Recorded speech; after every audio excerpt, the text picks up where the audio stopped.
In today's video, I'm going to teach you how to remove favorites in Outlook.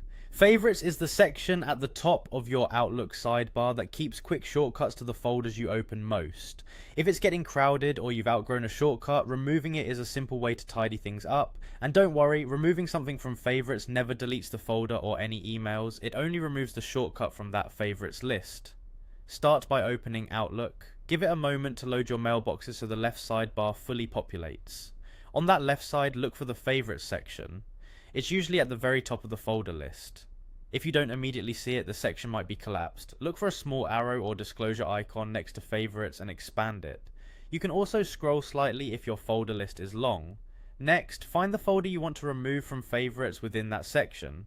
This might be your inbox for a specific account, a project folder, or something you pinned earlier. Take a second to confirm you're looking at the item under the favorites header, not the original folder lower down in your mailbox. The one under favorites is just a shortcut.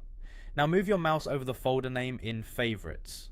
When you hover, Outlook reveals a few quick controls. One of these is the More Options icon, typically shown as 3 dots. This icon can appear to the right of the folder name or after you pause the pointer for a moment.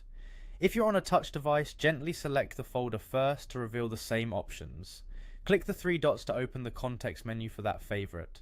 In the menu, choose Remove from Favorites. As soon as you select it, the folder will disappear from the Favorites section.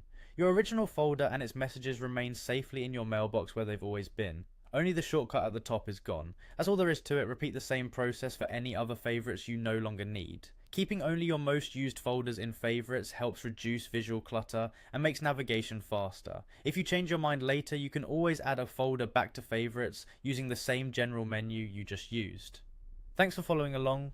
With these quick adjustments, your Outlook sidebar stays focused on what you use most, so you can get in, get your mail, and get on with your day.